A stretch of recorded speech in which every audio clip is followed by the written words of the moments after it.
अस्सलाम वालेकुम, क्या हाल है? ठीक हैं आप लोग? ये सुबह का टाइम है तो जो धुंध वगैरह है वो ख़त्म हो गई हुई है। धूप बड़ी अच्छी निकल आती है अब ना, सुबह सुबह ही तकरीबन 8-9 बजे ही ना सूरज माशाल्लाह इतना वो साफ़ सुथरा निकला होता है ना। शुक्र किया है, वरना ऐसे दिल डर गया हुआ था कि पता नहीं अब सर्दियाँ अभी स्टार्ट हुई नहीं हैं और माहौल इस तरह का बन गया हुआ है कि फुल सारा दिन स्मोक और धुंध रहती है और बिल्कुल पता ही नहीं चलता दिन किस टाइम गुजर गया। धूप निकली हो ना तो फिर दिन भी थोड़े से लंबे लगते हैं। तो मैं फिर सबसे पहले सफाई जो है वो करवा लेती हूँ, क्योंकि जब तक सुबह के टाइम एक दफ़ा घर ना साफ़ हो ना तब तक मुझे ऐसे लगता है कि काम ही कोई नहीं हुआ होगा ना। तो बिस्तर वगैरह समेट के तो जो है ऊपर से डस्टिंग झाड़ पूंछ करवा के तो फिर मैं ये जो है नीचे से फ़र्श भी साफ़ करवा लेती हूँ नाश्ते से पहले एक दफ़ा ना, थोड़ी सी फिर तसल्ली हो जाती है। और वैसे भी ना अगर ना फ़र्श साफ़ हुए हों या घर डस्टिंग हो तो बड़ी ज़्यादा उलझन होती है, पता है। ख़वातीन का जो है वो एक मस्ट काम होता है कि सुबह सुबह ना घर साफ़ हो जाना चाहिए। फिर उसके बाद जो है फिर मैं नाश्ते की बारी आ गई थी। तो ये 1-2 दिन पहले मैं लाई हुई थी फ्रूट और सब्ज़ियाँ वगैरह, तो ऐसे ही पड़ी हुई थी फ्रिज में, उसमें ना पैकेट्स में निकाली कोई नहीं थी। तो बच्चों के कॉलेज से आने का टाइम था तो मैंने कहा मैं इनको निकाल के धो के ना तो फ्रिज में भी सुखा के रख दूँ और फिर इसको जूस भी बना लूँ ना साथ ही। सेब निकाल के तो वो धोए थे, गाजरें धोई थी। गाजरें मैं थोड़ी सी ज़्यादा ले आई थी, बड़ी अच्छी और बड़ी सुरख सुरख मोटी मोटी गाजरें आई हुई थी ना। तो पहले कुछ दिन तो बड़ी ज़्यादा ऐसे येलो सी थी और मीठी भी बिल्कुल नहीं थी ना, लेकिन आज का शुक्र है बड़ी अच्छी आ गई हुई है ना। तो इनको पहले मैंने धोया, सेब को और गाजर को धो के तो फिर इसका मैं काट के तो रख लूँगी ताकि थोड़ी सी ना गर्म हो जाएं जूस के लिए ना। फ्रूट बड़ा ज़्यादा ठंडा था ना, तो अभी इतने ना ये जो पहले आते होते थे ना सेब जूस वाले येलो, वो नहीं अभी तक मार्केट में इतने ख़ास कोई नज़र नहीं आते। लेकिन ये जो रेड वाले हैं ना ये बड़े अच्छे हैं, बड़ा इनमें रस होता है अच्छा खासा ना। तो अभी वो कुछ दिनों तक वो भी फिर आ जाएंगे येलो वाले जो होते हैं ना। वो मेरा ख्याल है जब थोड़ा सा सेब पुराना होता है ना तो फिर वो जूस वाले वो येलो से मार्केट में ना तब आते हैं वो वाले ना। तो आज मेरा दिल था कि मैं ना आज मूलियों वाले पराठे भी बनाऊंगी नाश्ते में, और बच्चों के लिए जो है वो चिकन स्पेगेटी बनानी थी। रात में ही मैं सोच लेती हूँ कि सुबह क्या बनाऊंगी ना दोपहर के लिए। छुट्टियाँ तो हों तो फिर तो कोई इशू नहीं होता, फिर एक ही टाइम बस नाश्ता ही बन जाता है ना। जब 12 बजे गैस आती है तो 1-2 तक ना नाश्ता हो जाता है, फिर उसके बाद शाम को चाय वगैरह के साथ ही ना कोई हल्का फुल्का कुछ बना लेते हैं। तो खाना फिर एक दफ़ा शाम को ही बनता है ना। लेकिन अब फिर बच्चों के कॉलेज और यूनिवर्सिटी स्टार्ट हो गई हैं, पहले कुछ दिन छुट्टियां रही हैं ये स्मोक की वजह से ना, लेकिन अब फिर खैर से जो है वो स्टार्ट हो गए हुए हैं।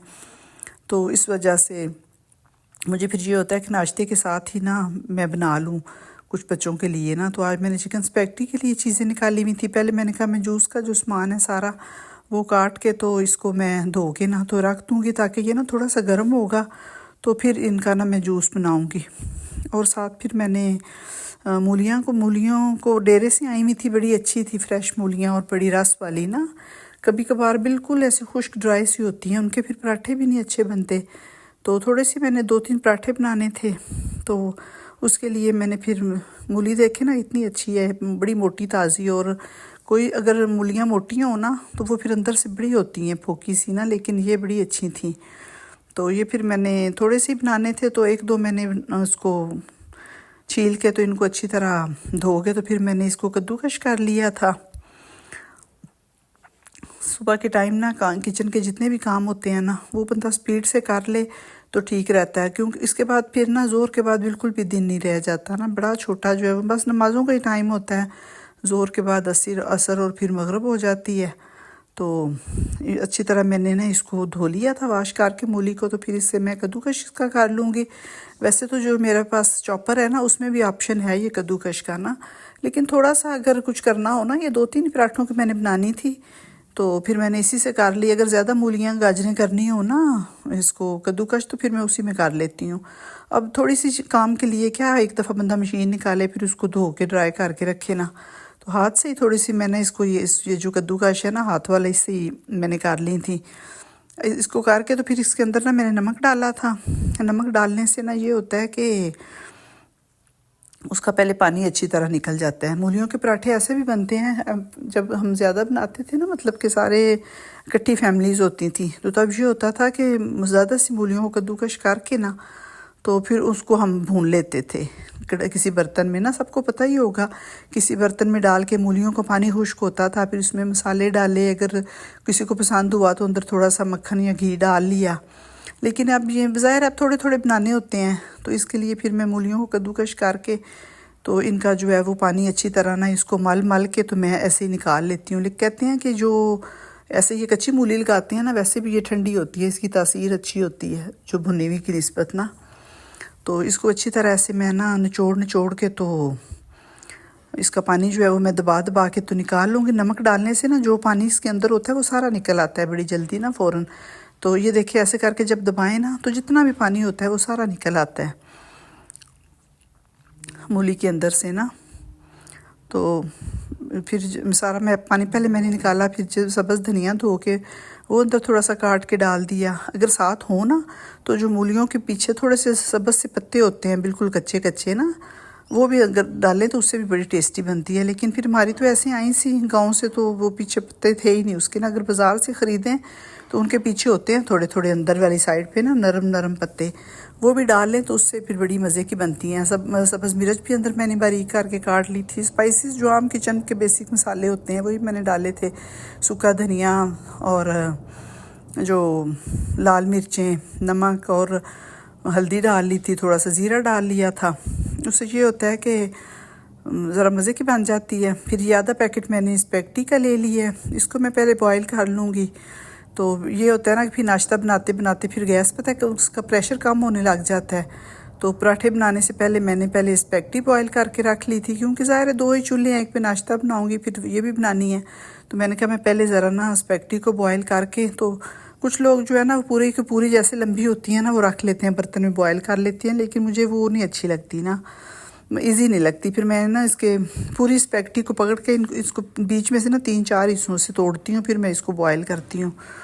साथ फिर मैंने कहा मैं जूस बना के रख लेती हूँ। कुछ ना फ्रूट जो है वो कम ठंडा हो गया हुआ था, तो वैसे भी इसको बना के भी मैं बाहर ही रखूँगी ना बच्चों के आने तक, ताकि ना ठंडा ना हो। क्योंकि आजकल ना सांस का बड़ा वो, ये नवंबर में ना सांस की भी बड़ी प्रॉब्लम हो जाती है बच्चों को गले के साथ ना, तो इसलिए फिर मैं ना ठंडा नहीं दूँगी, बाहर ही रख दूँगी जूस बना के, ताकि ना थोड़ा सा इसका टेम्परेचर जो है ना वो बराबर हो जाए।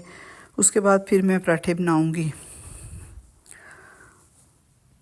जूस जो है वो मेरा बन गया है। मूलियों के अंदर मैंने जो है वो सारे स्पाइसेस डाल के मैंने मिक्स कर दिया था, तवा ऊपर गर्म होने के लिए रखा हुआ है। तो छोटे छोटे मैं 2-3 पराठे बना लूँगी इसके। जो है ना आज मेरा अपना भी दिल था मूली वाला पराठा बनाने पे, लेकिन ना मुझे ये जितने किस्म के भी पराठे बनते हैं ना, मुझे सबसे मुश्किल ना मूली वाला पराठा बनाना लगता है। पता नहीं ये मेरे से टूट जाता है, सही मेरे से कवर नहीं होता। लेकिन मैं फिर भी चले गुजारे वाला बना लेती हूँ। और फिर अपने को जो पराठा है उसको फिर मैं घी भी बहुत कम लगाती हूँ, तो इतना अच्छा ज़ाहिर है फिर हेल्थ के लिए भी नहीं होता, और वेट वगैरह के लिए भी घी से थोड़ा सा ना परहेज़ ही करना चाहिए ऑयल घी से ना। तो 2 मैंने मुनासिब से साइज़ के जो है वो मैंने रोटियां बना ली थी। पेड़े के अंदर भी वैसे कुछ लोग लगा लेते हैं, लेकिन मेरे से वैसे नहीं बनती ना। पहले मैंने नीचे थोड़ा सा घी लगाया है, तो उसके ऊपर फिर मैं ये लगा लूँगी मूली, जितनी ज़रूरत थी ज़्यादा ही मैं वैसे लगाती हूँ ना, उस ज़ाहिर फिर मज़े की बनती है। स्पाइसेस भी मैंने इसमें बड़े मुनासिब से डाले हुए थे, इतने ना तेज़ थे और ना इतने कम थे ना, बग़ैर चक्की डाल लिए थे थोड़े थोड़े, ½ टीस्पून सारी चीज़ें, तो बड़े पूरे बन गए थे इसके अंदर ना। ये देखें बस मेरे से ना गुजारे वाली ऊपर रोटी डली है, इतनी वो कोई ख़ास गोल नहीं मैं बना सकी ना।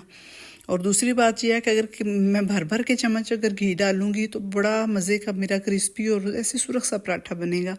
लेकिन फिर मैं अपने लिए मैंने बड़ा कंजूसी के साथ ऊपर घी लगाया है, क्योंकि मेरे से ना इतना खाया नहीं जाता ना, बहुत ज़्यादा जो है ना वो फिर हैवी हो जाता है। इसलिए मैंने बड़ा थोड़ा थोड़ा, जैसे मतलब कि पराठा थोड़ा सा गीला भी हो जाए और मज़े का भी थोड़ा सा हो जाए ना, बिल्कुल ही खुश्क ना रहे। तो पराठा देखें मेरा बड़ा अच्छा बन गया है, बड़ा मज़े का था, छोटा सा साइज़ था इसका। और साथ फिर मैंने दूध पत्ती बना ली थी। दही हो तो दही ले ले बेशक, कोई वैसे चटनी अचार वगैरह भी जो कोई हो, अगर किसी का दिल करे तो वो बेशक ले ले। बड़ा ज़्यादा आजकल सर्दियों में ना मूली वाला पराठा बहुत टेस्टी लगता है। तो साथ फिर मैंने दूध पत्ती बना ली थी, और पराठा भी है वो भी मेरा रेडी हो गया है। पहले मैं ख़ुद नाश्ता करूँगी, फिर मैं बाकियों को बनाऊँगी। तो साथ फिर जो है वो मैंने दोपहर के जो है खाने की वो भी तैयारी करनी है। छुट्टियां तो हो ना तो फिर नहीं इतना मसला होता ना। नाश्ता देखे मेरा रेडी हो गया है। तो ये जो सुबह का टाइम होता है ना तकरीबन 11 से लेके 12-1 बजे तक ना, ये फिर मैं कोई टीवी पे प्रोग्राम ख़ास करना इसमें ये जो होता है हम पे लगता है ना मसाला वाला चैनल जो है रेसिपीज़ वगैरह, ये मुझे बड़ा पसंद है। मैं ये देखती हूँ तो घंटा 2 इस टाइम बैठ के ना, जब मैं फ़ारिग होती हूँ मुझे कोई काम ना हो तो नाश्ता जो है वो मैं साथ साथ अपना करूँगी, साथ साथ फिर मैं टीवी देख के घंटा 1.5 देखूँगी। तो उसके बाद फिर जो है ना वो मैं दोपहर खाने की तैयारी करूँगी, जो चीज़ भी बनानी होती है। तो ये वाला जो मुझे इसका है ना मसाला वाला मॉर्निंग शो, ये बड़ा पसंद है। ये मैं ज़रूर लगा के थोड़ी देर देखती हूँ। कभी कभी इन्होंने इसमें ना वो बुलाए होते हैं, डॉक्टर्स भी बुलाए होते हैं, हेल्थ के मतलब बड़ी अच्छी हुई बातें बताते हैं। हर्बलिस्ट कभी बुला लेते हैं, कभी जो है वो ऐसे बच्चों के मतलब जो है वो बड़ी अच्छी वो बातें बताते हैं। साथ साथ कुकिंग की भी जो है वो बड़ी अच्छी अच्छी रेसिपीज़ होती हैं। कुछ वो होती हैं जो यूट्यूब पे नहीं होती। ये भी फिर रिपीट तो हो जाता है यूट्यूब के ऊपर ना, लेकिन बड़े मज़े की चीज़ें बनती हैं, इस बड़ा कुछ सीखने को मिलता है। ड्रामों में तो ज़ाहिर है फिर ड्रामे भी खैर देखते ही हैं, लेकिन वो तो फिर वही टाइम ज़ाया करने वाली बात है ना। तो लेकिन ये जो है ना इसका मसाला वाला जो चैनल है, इसके ऊपर ना बड़े अच्छे बातें सुनने को मिल जाती हैं। मैंने बड़ी ज़्यादा चीज़ें यहाँ से सीखी हुई है। ख़ासकर एक जो है वो शीरी अनवर हैं और शेफ़ हैं जो महबूब, वो बड़ी अच्छी चीज़ें बताते हैं। तो ये मैंने स्पैगेटी के लिए सारी चीज़ें अब वो अपनी मैंने काट ली हुई हैं। तो शिमला मिर्च मैंने एक ली थी, एक गाजर काट ली थी मैंने जूलियन, और तकरीबन 200 ग्राम जो है वो मैंने चिकन लेके उसको मैंने मैरिनेट कर लिया था। उसके अंदर मैंने काली मिर्च, नमक, थोड़ा सा सिरका और सोया सॉस डाल के तो इसको चिकन को मैंने मैरिनेट कर लिया था। जो स्पैगेटी का चिकन होता है ना, इसको थोड़ी देर मैरिनेट कर ले तो इसका फ्लेवर बहुत अच्छा आ जाता है। तो अब ये तकरीबन 1 बजे का टाइम है। धूप देखें कितनी ज़्यादा अच्छी जो है वो निकली हुई है। तौलिए वगैरह बाहर डाले होते हैं तो फिर मैंने कहा इनको ना मैं ज़रा धूप में कर रहा हूँ। मुश्किल से तो शुक्र है किया है कि कुछ ना मौसम खुला है, धूप स्टार्ट हुई है ना। कपड़े सूखते थे, 2-2 दिन लग जाते थे कपड़ों के खुश्क होने में। तो शुक्र है मौसम अल्लाह का कि मौसम जो है वो कुछ खुल गया है। कुछ घर साफ़ करने का भी मज़ा आता है।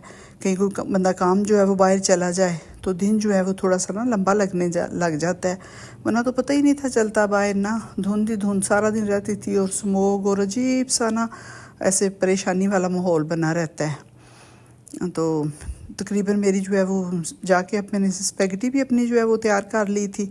सारी चीज़ें मैंने पहले ही रेडी करके रखी हुई थी। तो बस मैंने जल्दी से लहसुन ब्राउन करके तो उसके अंदर मैंने चिकन जो है वो ब्राउन किया और साथ सब्जियां डाली हैं। स्पैगेटी जो है वो मेरी पहले ही तैयार हुई पड़ी थी, तो अंदर मैंने डाल के तो बेसिक से मसाले डाले हैं। तो देखें कितनी अच्छी जो है वो मेरी स्पैगेटी तैयार हो गई है। ये थी मेरी छोटी सी वीडियो।